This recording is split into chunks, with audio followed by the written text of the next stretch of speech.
Assalamualaikum warahmatullahi taala wabarakatuh. Al-Fatihah. A'udzu billahi minasyaitonir rajim. Bismillahirrahmanirrahim.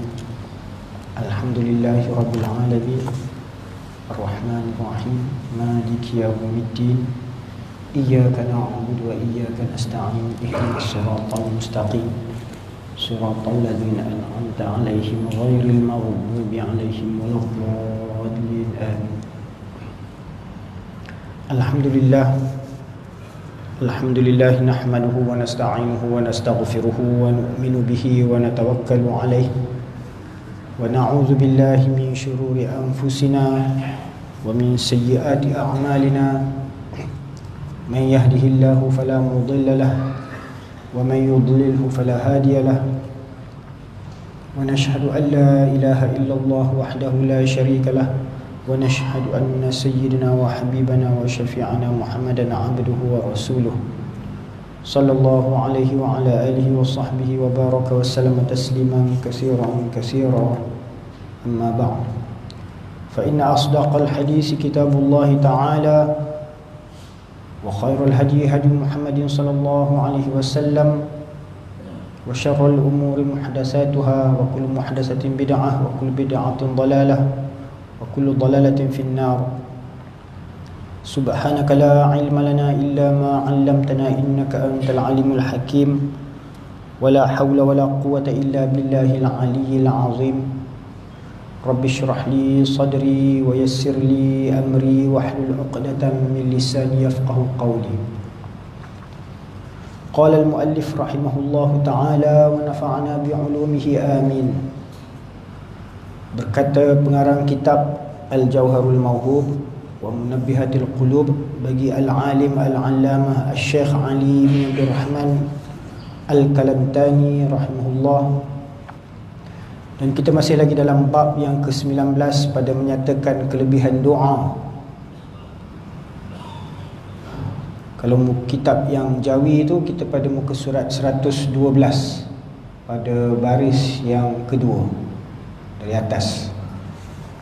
Dan kalau kitab yang Rumi pada muka surat 208 pada tajuk elakkan tidur pada waktu fajar menyingsing hingga terbit matahari.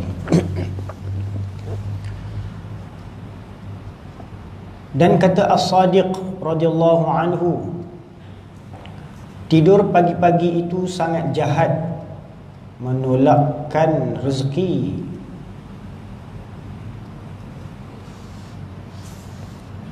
dan menguningkan warnanya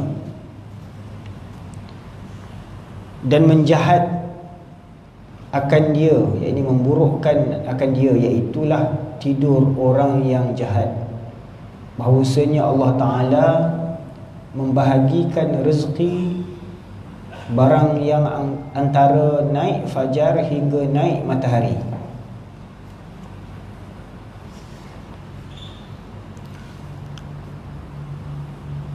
Maka takut olehmu akan demikian tidur itu. Jadi ini menyatakan tentang keburukan tidur selepas sembahyang subuh, ya. Selepas sembahyang subuh tu adalah perkara yang tidak dianjurkan, ya, untuk kita tidur. Sebaliknya kita digalakkan untuk melakukan amal-amal, ya, membaca Al-Quran, berzikir, bertasbih, ya, berdoa.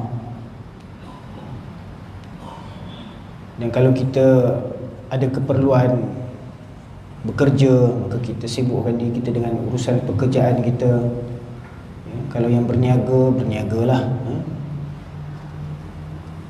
Dan diriwayatkan pada firman Allah Ta'ala, fal muqassimati amra, mereka itulah malaikat yang membahagikan rezeki anak Adam antara naik fajar hingga naik matahari. Maka barang siapa tidur antara keduanya, ini antara waktu fajar dengan tengah hari itu, sebelum zuhur, maka iaitu tidur daripada rezeki. Ya. Kenapa? Selepas sembahyang subuh tu memang kita sebagai manusia ni, ya, untuk memenuhi keperluan hidup kita di siang hari tu, kita perlu melakukan amal-amal pekerjaan, ya. Kalau yang bertani, bercucuk tanam, yang berladang, yang memelihara haiwan-haiwan ternakan, ya, banyak perkara yang dapat dilaksanakan pada waktu pagi selepas sembahyang subuh tu, ya. Kalau yang menoreh getah ke, ya, semuanya dilakukan pagi-pagi. Yang nak berniaga di pasar ke, pagi-pagi. Jadi pada hakikatnya Allah Subhanahu Wa Taala telah mengaturkan para malaikat untuk mengagih-agihkan rezeki bagi setiap anak Adam ni pada waktu pagi, daripada lepas sehinggalah kepada waktu tengah hari. Ada malaikat-malaikat yang ditugaskan untuk membahagi-bahagikan bahagian rezeki yang telah ditakdirkan, yang telah dimukaddarkan untuk setiap anak Adam. Itu yang dimaksudkan fal muqassimati amra. Ya, al muqassimat ni adalah para malaikat, ya. Malaikat yang membahagi-bahagikan, yang mengagih-agihkan urusan-urusan anak Adam tu. Ini bahagian-bahagian anak Adam tu, rezeki dia sebanyak mana yang telah ditakdirkan, ya, dengan kadar pekerjaan yang dilakukannya. Jadi malaikat-malaikat tu yang akan menyampaikan rezeki-rezeki bagi setiap anak Adam tu. Jadi selepas subuh tu tidaklah perkara yang untuk kita tidur, dahlah malam dah tidur, lepas sembahyang subuh tidur lagi. Yang lagi teruk daripada malam tidur, subuh pun tak bangun, ya, terus tidur sampai tengah hari. Itu lagi teruk, ya. Dan daripada Abu Hurairah radhiyallahu anhu bahwasanya Rasulullah sallallahu alaihi wasallam bersabda, ia diikat oleh syaitan atas tengkuk seorang kamu apabila ia tidur.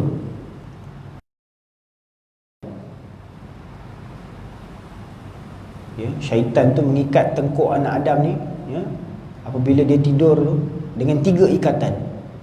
Mendinding ia atas tiap-tiap ikatan pada tempatnya, yakni menegah dan pendapat daripada orang tidur itu tiada jaga ia, ya. Itu yang tidur je memanjang, ya, tak dapat nak bangun melakukan amal-amal kebajikan maupun amal-amal ibadat.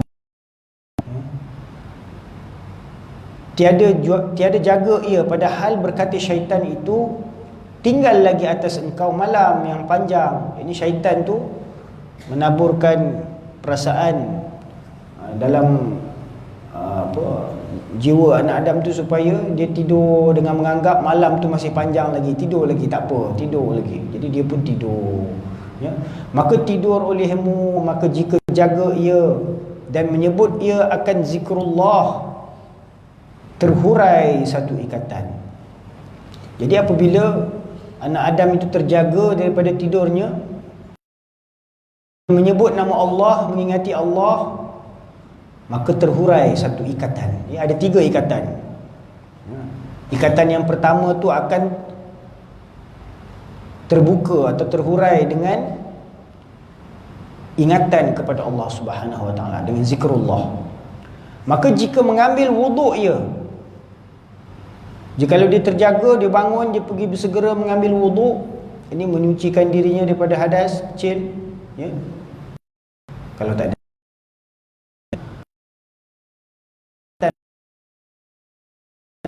ya, dengan apa?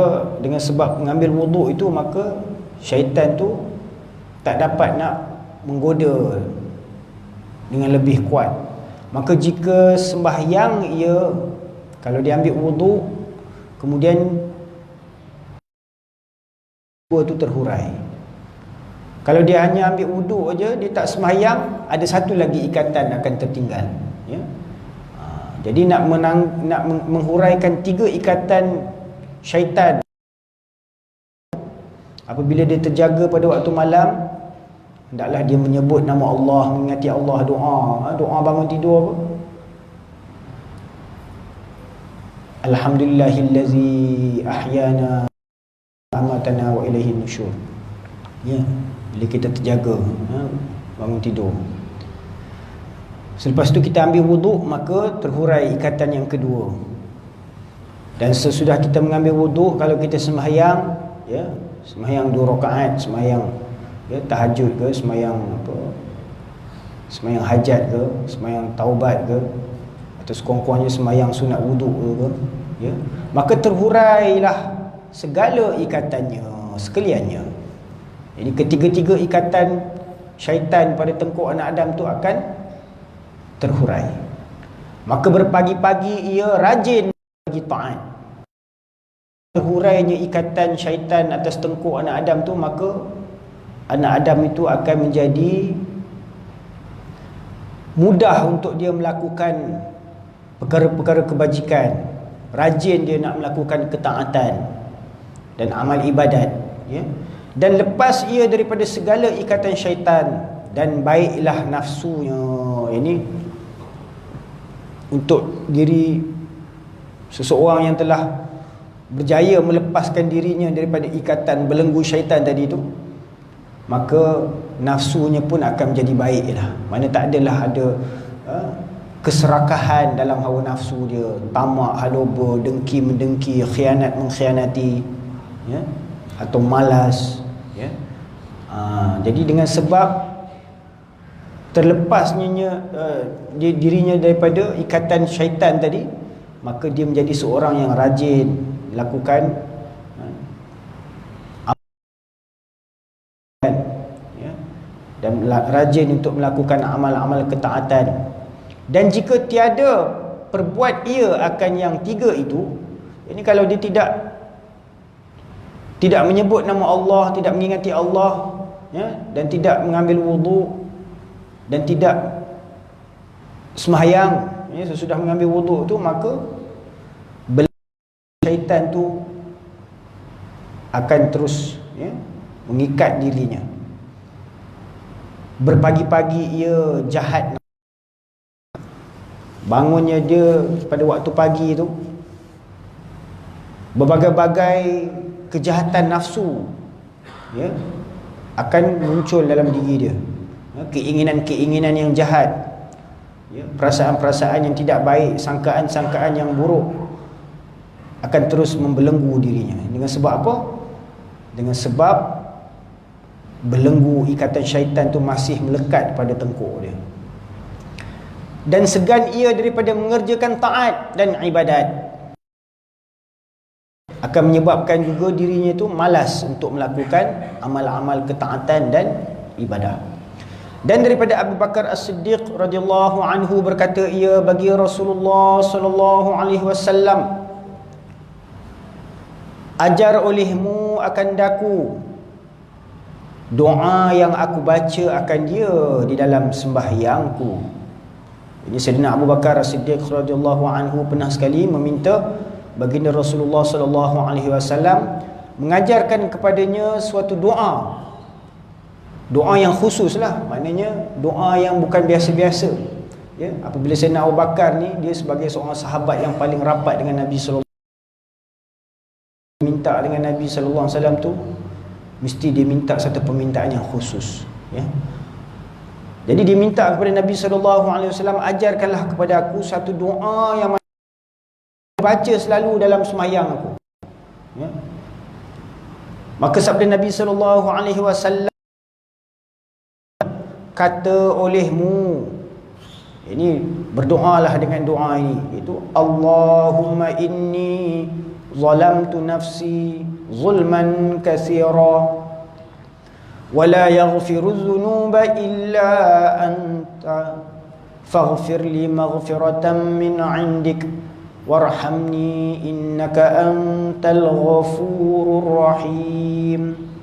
Ini doa yang Nabi SAW telah ajarkannya kepada Hadrat Sayyidina Abu Bakar As-Siddiq radhiyallahu anhu, yang mana kita juga boleh mengamalkannya, bacanya, ya, boleh, ya, sebelum kita bagi salam dalam sembahyang pun boleh baca, ya. Apa maksud doa ini? Allahumma inni, ya Allah, ya Tuhanku, sesungguhnya aku zalamtu nafsi, aku telah melakukan kezaliman ke atas diriku, ke atas nafsuku.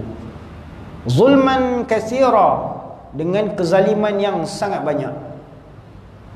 wala yaghfiruz dzunuba illa anta.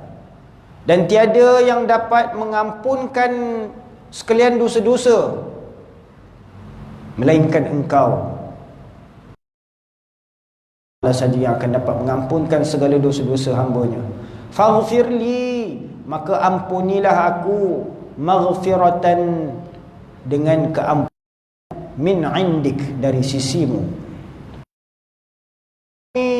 dan rahmatilah aku, kasihanilah aku, innaka, sesungguhnya engkau, antal ghafurur rahim, engkau adalah yang maha pengampun lagi maha mengasihani. Dan tersebut di dalam Hayatul Hayawan, ini sebuah kitab ya, riwayat daripada Ibni Adi Abdul Rahman Al-Qurashi, daripada Muhammad Ibn Ziyad Ibn Ma'ruf, daripada Ja'far bin Husain, daripada bapanya, daripada Sabit Al-Banani, daripada Anas radhiyallahu anhu, berkata ia, sabda Nabi SAW, aku pohonkan Allah Ta'ala akan Al-Ismul A'zam. Ini Nabi SAW telah berdoa memohon kepada Allah dengan Ismul A'zam.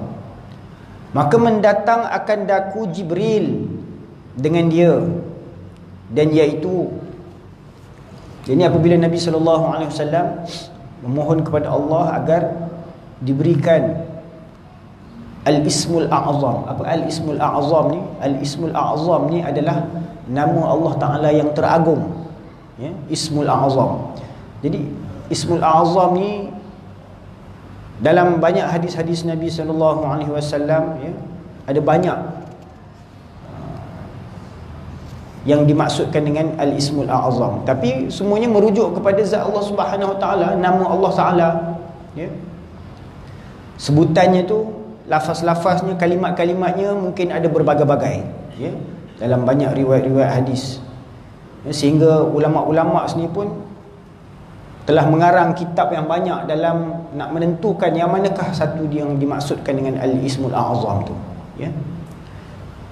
Jadi satu ketika Nabi SAW juga telah memohon kepada Allah Ta'ala. Kenapa? Al-Ismul A'zam ni adalah satu nama Allah Ta'ala ya, yang apabila diseru atau disebut di dalam doa, dalam memohon kepada Allah Subhanahu Wa Ta'ala, nescaya doa itu pasti akan dimakbulkan, tak akan ditolak ya? Maknanya doa itu pasti akan dimakbulkan Allah Subhanahu Wa Ta'ala, sebab kita menyebut nama Allah Ta'ala yang teragung sekali ya? Jadi Nabi SAW memohon kepada Allah Ta'ala agar diberikan Al-Ismul A'zam itu, supaya segala permohonan-permohonan diterima Allah Ta'ala. Maka Jibril pun datang mengajarkan kepada Nabi SAW dengan doa Al-Ismul A'zam, iaitu Allahumma inni as'aluka bismikal maknuni tuhri ya? Allahumma inni as'aluka bismikal a'zam al-maknuni tuhri at-tahiril mutahhari al-muqaddasil mubarakil hayyil qayyum. Jadi ini antara doa yang telah diajarkan oleh Hadrat Jibril alaihi salam kepada baginda Nabi sallallahu alaihi wasallam, yang mana di dalam doa ini terkandung Al-Ismul A'zam ya, nama Allah Ta'ala yang teragung. Jadi kalau kita perhatikan di dalam doa ini, ada banyak nama-nama sebenarnya ya, bukan satu nama ya. Apa maksud doa ini? Allahumma inni, ya Allah, sesungguhnya aku, as'aluka, aku meminta kepada engkau, aku memohon kepada engkau, bismikal a'zam, dengan namamu yang teragung, al-maknun, yang terpelihara, at-tuhri, yang suci, at-tahiri, yang suci menyucikan, at-tahiri, yang suci, al-mutahhari, yang menyucikan. yang suci lagi diberkati, al-mutahharil muqaddasi, yang lagi diberkati, al-mubaraki, al-hayyul qayyum, yang maha hidup lagi maha berdiri sendiri. Maka berkata Siti Aisyah radhiyallahu anha, bi abi anta wa ummi, demi bapa aku engkau, dan demi ibuku. Ini bersumpah Siti Aisyah minta kepada Rasulullah sallallahu alaihi wasallam, ya Rasulullah, ajarkan olehmu akan daku akan dia. Ini Siti Aisyah radhiyallahu anha juga, isteri baginda Nabi sallallahu alaihi wasallam sendiri, minta baginda Rasulullah mengajarkannya akan doa Ismul Azam itu. Maka apa sabda Nabi sallallahu alaihi wasallam? Maka sabdanya sallallahu alaihi wasallam, ditegah akan kami mengajar akan dia akan perempuan dan kanak-kanak dan orang sufaha. Ini orang sufaha ni bukan orang sufi, Orang sufaha ni orang yang kurang akal, yang agak bodoh lah, kurang akal. Jadi kenapa tidak diajarkan doa Ismul Azam ni kepada orang-orang yang dimaksudkan ni, orang-orang yang tertentu ni, iaitu kalangan kaum wanita, kanak-kanak dan orang sufaha? Sebab Ismul Azam ni dia ibaratnya suatu senjata yang sangat tajam. Ad-du'a silahul mu'min. Doa tu adalah senjata orang mukmin. Dan Ismul Azam ni dia adalah satu kira senjata doa yang sangat ampuh. Tu. Bukan sebarang-sebarang senjata. Mana salah guna boleh makan tuan. Kalau main senjata lah, orang main senjata dia tahulah. Kalau tak kena gayanya, silap-silap sendiri yang kena. Ya tak? Jadi senjata yang begitu tajam ataupun yang begitu bahaya ni tidak diajarkan kepada kaum wanita, kanak-kanak dan orang-orang yang kurang akal. Sebab apa? Sebab takut salah guna. Orang perempuan ni dia banyak ikut emosi dan nafsunya lebih daripada kaum lelaki. Jadi kan dia minta benda yang bukan-bukan, benda hal kecil-kecil pun nak pakai Ismul Azam. Benda hal dunia pun nak minta pakai doa Ismul Azam. Padahal doa Ismul Azam ni Allah kurniakan kepada para nabi dan orang-orang soleh, para awliya, orang yang besar-besar. Maknanya mereka ni gunakan doa tu, keampuhan senjata doa tu untuk perkara yang besar-besar. Macam Asif bin Barkhia yang memindahkan istana Balqis, bawa kepada Nabi Sulaiman AS tu. Itu bukan kerja kecil tu, itu kerja besar. Jadi dia doa tu menggunakan Ismul Azam. Begitu juga Nabi SAW nak menghadapi ancaman orang kafir musyrikin, kejahatan orang Yahudi ni lagi. Itu bukan satu ancaman yang kecil. Itu ancaman-ancaman besar yang akan menyebabkan kerosakan bagi umat, dengan kejahatan-kejahatan yang mereka lakukan. Maka Nabi SAW nak menghadapi mereka ni perlukan senjata yang betul-betul ampuh, yang betul-betul kalau dia berdoa tu betul-betul dapat penerimaan dari sisi Allah Ta'ala. Jadi benda yang sangat, kalau kita ibaratkan doa tu sebagai senjata lah. Sebab Nabi kata ad-du'a silahul mu'min, doa tu senjata bagi orang mukmin.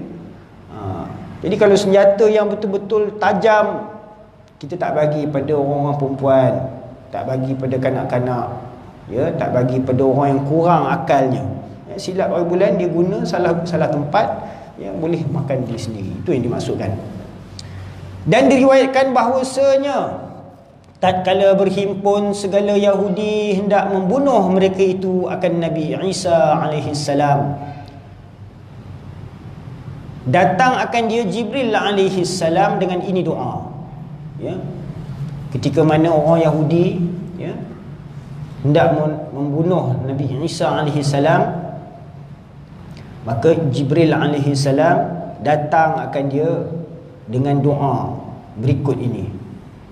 Allahumma inni as'aluka bismikal ahadil a'azzi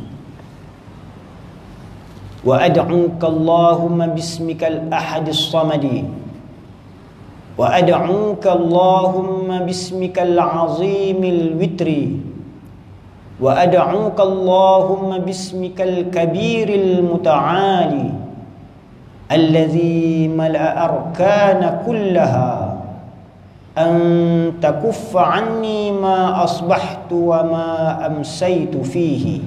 Ini doa Ismul A'zam juga, ya, yang diajarkan oleh Hazrat Jibril alaihi salam kepada Nabi Isa alaihi salam.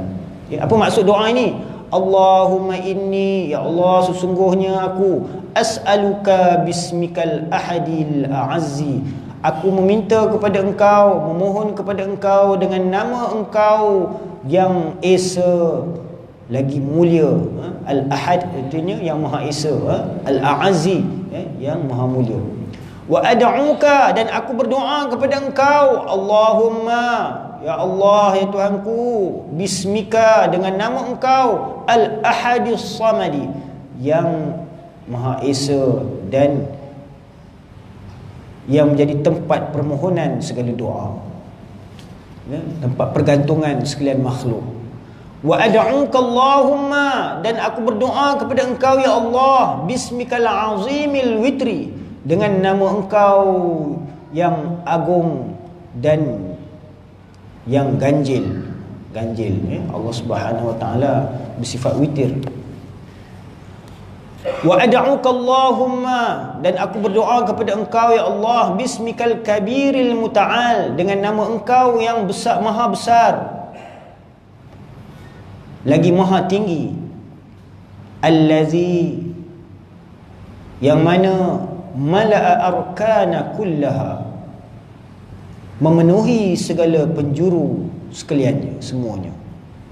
An takuffa anni, bahawa engkau hindarkan dariku mara bahaya, ma asbahtu, yang aku berpagi-pagi, wa ma amsaitu fihi, dan berpetang-petang di dalamnya.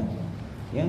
Jadi ini doa Ismul A'zam yang telah diajarkan oleh Hadrat Jibril alaihi salam kepada Nabi Isa alaihi salam. Maka tatkala mendoa Nabi Isa alaihi salam dengan dia, diangkat akan dia Allah Ta'ala ke langit. Jadi Allah Ta'ala menyelamatkan Nabi Isa alaihi salam daripada ancaman bunuh, ya, Bani Israel, ya, yang hendak menangkap dan membunuh Nabi Isa alaihi salam.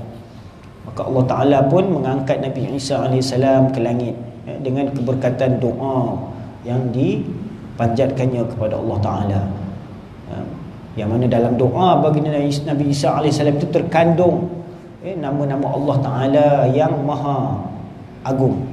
Dan sabda Nabi SAW, ya Bani Hashim, ya Bani Abdul Manaf, minta olehmu akan Tuhan kamu dengan beberapa kalimah ini.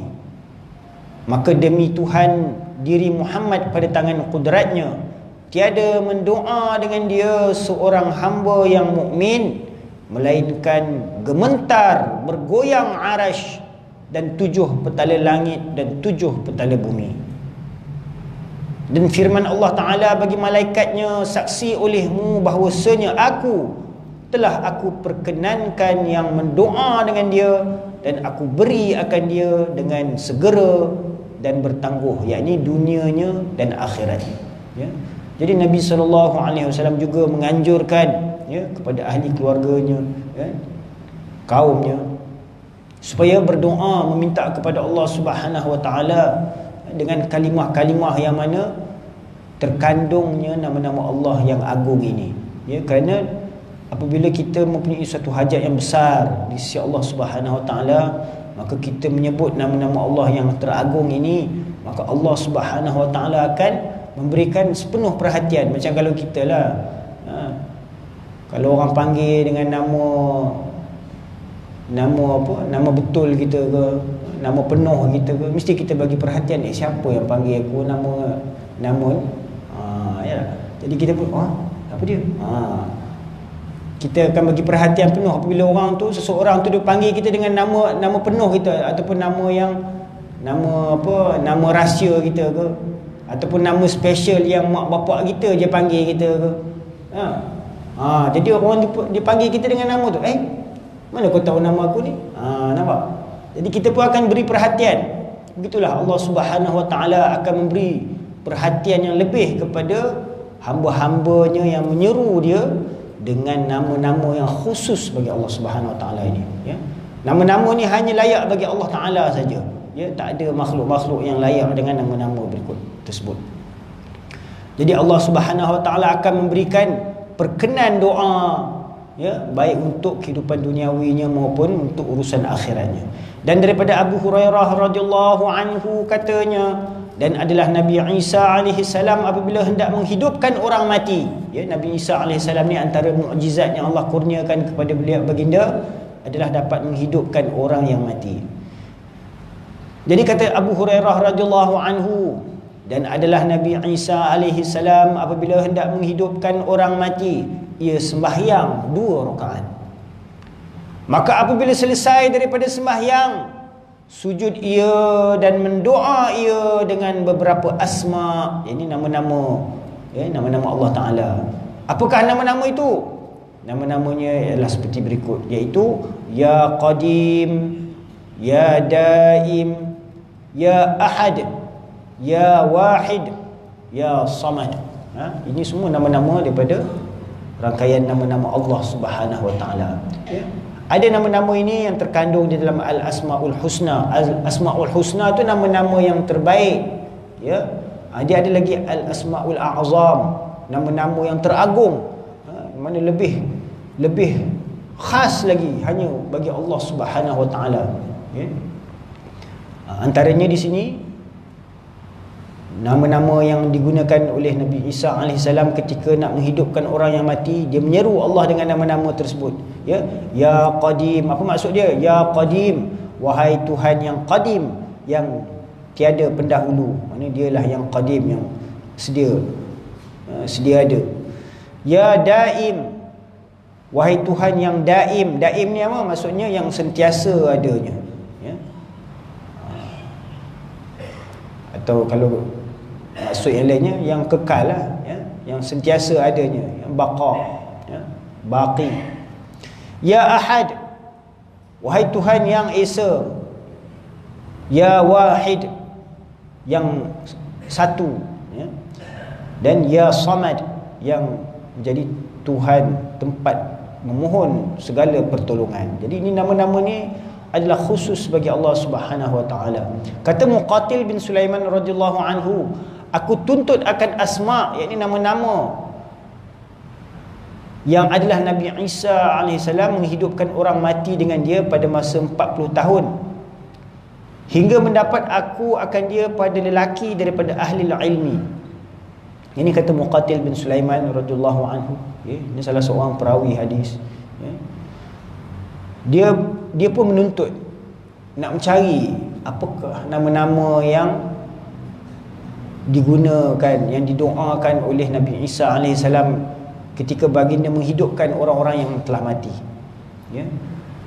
Maka satu ketika dia dapat pengetahuan tentang asma' tersebut daripada seorang ahli ilmu, ya, orang yang berilmu lah, daripada seorang alim. Dan ia itulah segala isim yang tersebut dahulu. Itulah nama-nama yang dipelajari yang daripada orang yang berilmu itu, iaitu nama-nama Allah Ta'ala. Ya Qadim, Ya Daim, Ya Ahad, Ya Wahid, Ya Samad, ya. Dan berkata ia, barang siapa mendoa dengan dia kemudian daripada sembahyang subuh sebanyak 100 kali dan menuntut ia akan barang hajat, nescaya ditunaikan dia pada waktu itu juga. Jadi kalau tuan-tuan, puan-puan, ibu-ibu, bapa-bapa sekalian, saudara-saudara, saudara-saudari sekalian yakin, ya, dengan keampuhan, ya, asma-asma Allah Ta'ala ni, kalau ada hajat yang besar-besar lah, ya, kalau setakat hajat nak cari 2 keping roti je, tak payahlah pakai doa ni, ya. Kalau setakat hajat kecil-kecil tu, ya, nak cari sesuap nasi ke, kerjalah, tak payah nak pakai doa Ismul Azam ni, ya, melainkan kalau ada hajat besar-besar, ya, tentang urusan agama, macam mana nak menyelamatkan agama ni, nak menghadapi musuh-musuh agama, ya, dalam kita nak menghadapi kehidupan akhirat, nak buat persediaan untuk mati, nak persediaan untuk kiamat, untuk kehidupan dalam kubur, di padang mahsyar, di titik sirat, nak keselamatan daripada sisi Allah Ta'ala. Itu urusan-urusan besar tu bolehlah kita pakai doa-doa ni, ya, jangan kita guna untuk perkara-perkara kecil-kecil.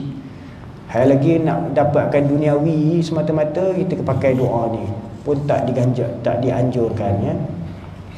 Barang siapa mendoa dengan dia kemudian daripada sembahyang subuh, ini kalau ada hajat besar-besar, selepas sembahyang subuh, ulang zikir doa ni, ya qadimu ya daimu ya ahadu ya wahidu ya samadu, ya qadimu ya daimu ya ahadu ya wahidu ya samadu, 100 kali.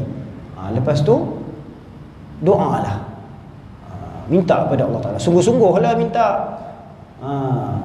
Janganlah sekali buat je dah harap Allah Ta'ala tu akan makbulkan. Allah dia nak makbulkan boleh, tapi Allah nak tengok kesungguhan kita juga. Betul ke kamu ni berhajat tu main-main nak uji, nak test Allah Ta'ala punya power je ke?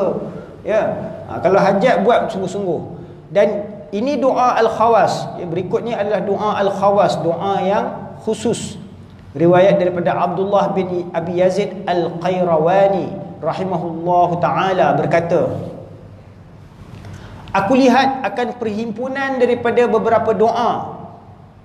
Ini kata Abdullah bin Abi Yazid Al-Qayrawani rahimahullah ta'ala ni, aku lihat akan perhimpunan daripada beberapa doa. Ini aku telah melihat himpunan banyak doa-doa. Maka tiada aku lihat dan tiada aku cuba akan yang terlebih segera perkenannya daripada doa ini.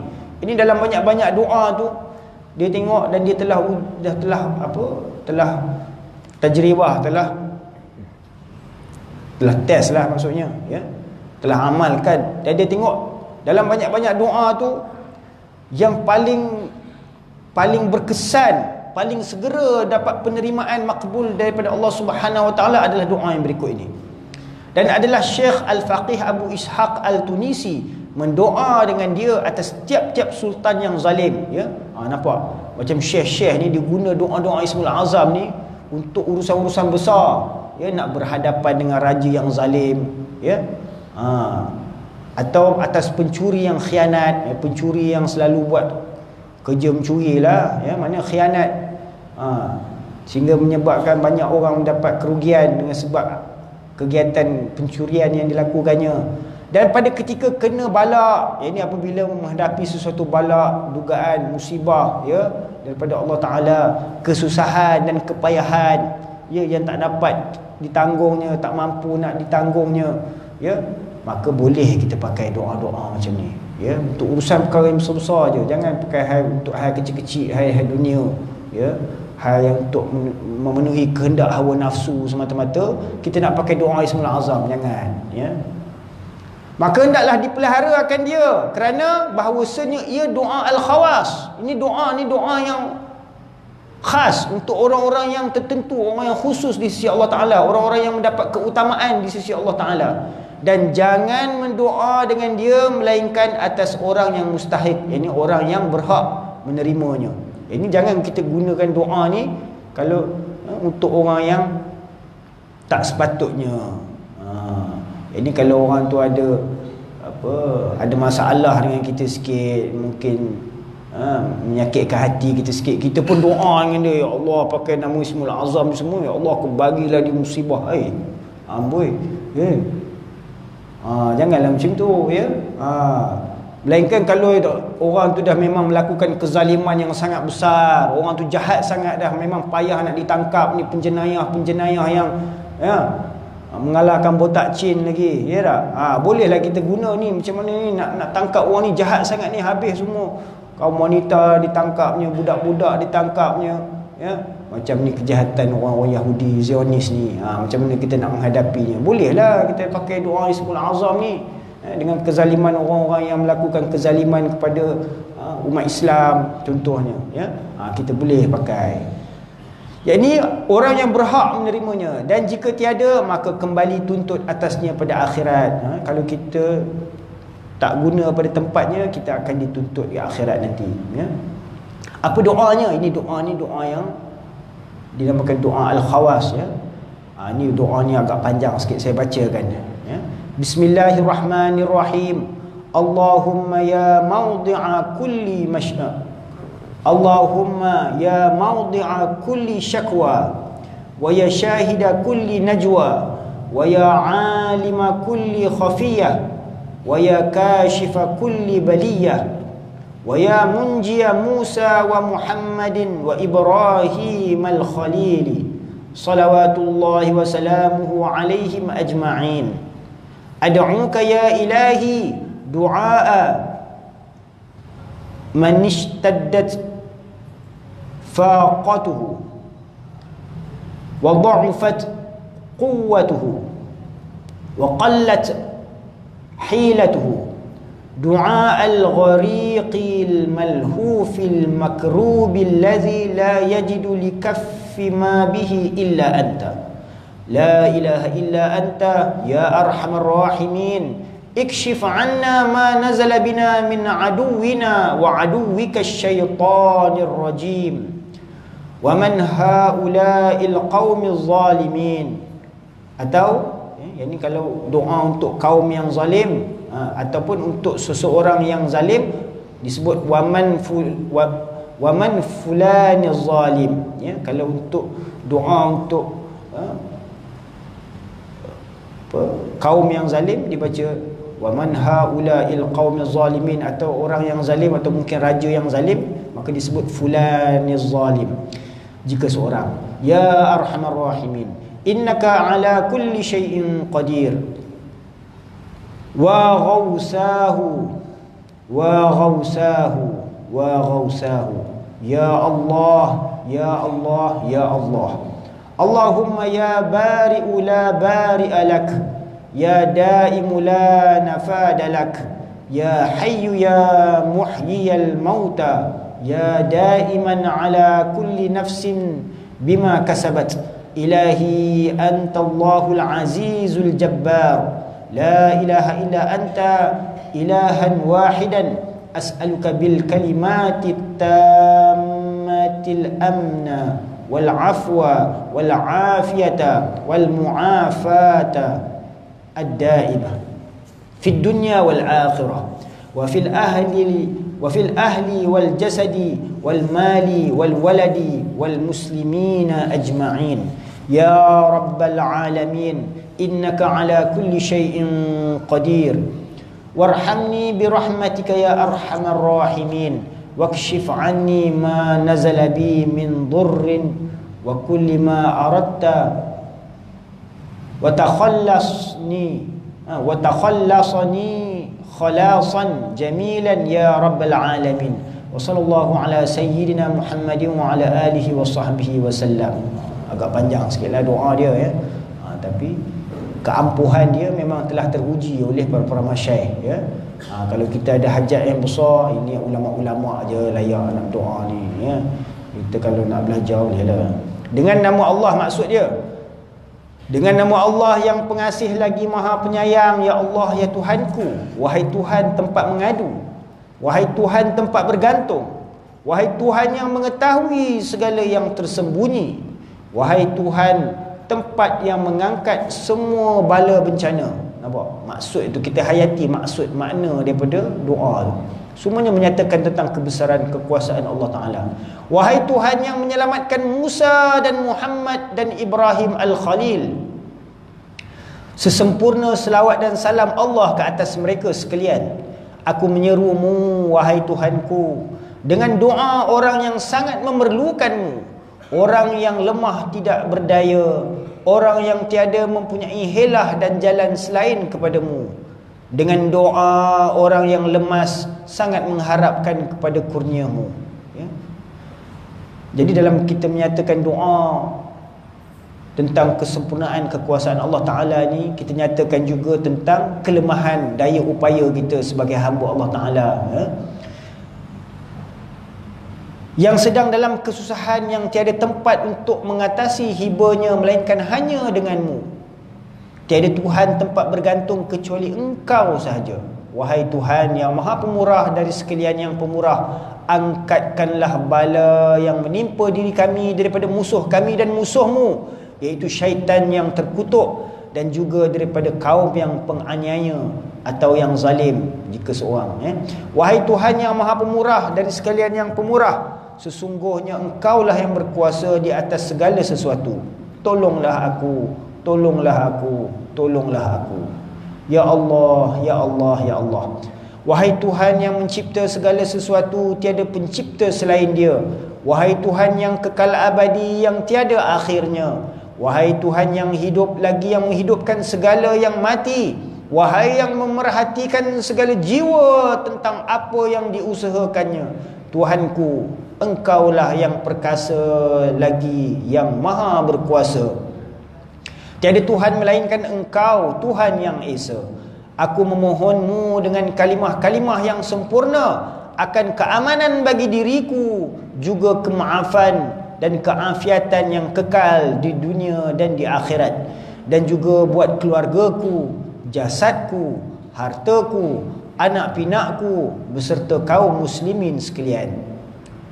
Wahai Tuhan semesta alam, sesungguhnya Engkau maha berkuasa di atas segala sesuatu, dan belas kasihanilah aku dengan sepenuh rahmat-Mu. Wahai Tuhan yang pemurah daripada sekalian pemurah, tolonglah angkatkan segala bahaya yang menimpaku dengan segala yang Engkau mahukan, dan bebaskanlah aku dengan suatu kebebasan yang baik, wahai Tuhan semesta alam. Dan selawat dan salam Allah ke atas penghulu kita Nabi Muhammad sallallahu alaihi wasallam beserta keluarganya dan para sahabatnya. Itulah doa ya yang sangat besar khasiatnya ya untuk orang-orang yang khawas, yang layak mengamalkannya, dan jangan digunakan untuk orang-orang yang tidak seharusnya kita gunakan, melainkan kepada yang sepatutnya ya. Kalau doa ke atas orang yang zalim, atau penguasa yang zalim, atau orang yang kaum yang zalim ya, maka bolehlah kita doa dengan doa-doa ini ya. Mudah-mudahan Allah Subhanahu Wa Taala memberikan kita ya taufik, hidayah untuk kita mengamalkannya pada tempatnya ya, yang selayaknya. InsyaAllah panjang lagi bab ni ya. Semuanya tentang kelebihan doa-doa ni. Banyak lagi doa-doa yang hebat-hebat lagi kalau nak dibacakan ni, insyaAllah ya. Nanti kita akan sambung lah, boleh insyaAllah ya. Ada apa-apa nak tanya tak? Ya pakcik. Untuk apa? Nak alihkan banjir. Allahu Akbar. Itu semua kerja besar juga tu. Mungkin boleh pakai agaknya doa Ismul Azam ni ya. Sebut nama Allah Ta'ala tu. Jadi kita minta lah kepada Allah Ta'ala alihkan banjir tu ya. Boleh doa-doa tu, tapi doa khususnya wallahu alam saya tak pernah jumpa lagi lah selalunya doa ketika hujan. Mungkin ada insyaAllah, tapi saya pun tak jumpa lagi ya. Doa alihkan banjir tu biasa dengar doa alihkan hujannya doa alihkan banjir tu nanti kalau saya jumpa nanti insyaAllah saya bagi tahu cik lah. Tapi itu urusan-urusan besar macam tu bolehlah kita doa minta dengan Allah Ta'ala, ya Allah alihkanlah banjir ni. Doa bahasa Melayu pun tak apa cik. Mesti cik tak faham susah ya. Ya Allah, kita guna nama-nama Allah Ta'ala doa-doa. Nabi Isa AS amalkan, ya Qadim, ya Daim, ya Ahadu, ya Wahidu, ya Samad. Ya Allah,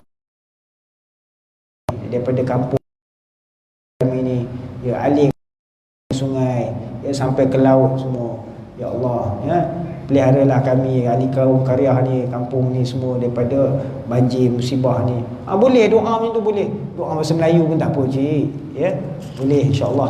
Tambah macam pakcik-pakcik orang yang dah berusia ni, doa mereka tu sangat mendapat perhatian daripada Allah Ta'ala ya. Ya. Orang yang dah berusia ni, doa-doa mereka tu Allah Ta'ala kalau nak tolak pun Allah segan juga ya. Jadi mudah-mudahan Allah Ta'ala bagi kita ni kegairahan untuk banyakkan berdoa, ya, sebab doa ni adalah satu perkara yang sangat-sangat penting.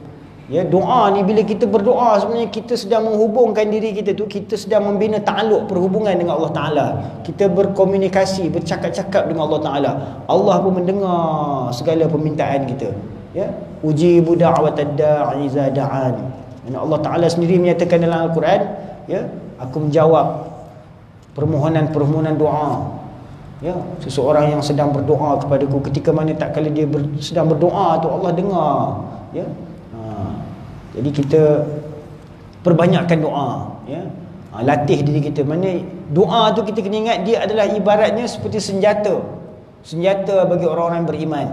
Ya, kalau kita ada senjata pun kalau tak guna lama-lama mungkin dia akan berkarat.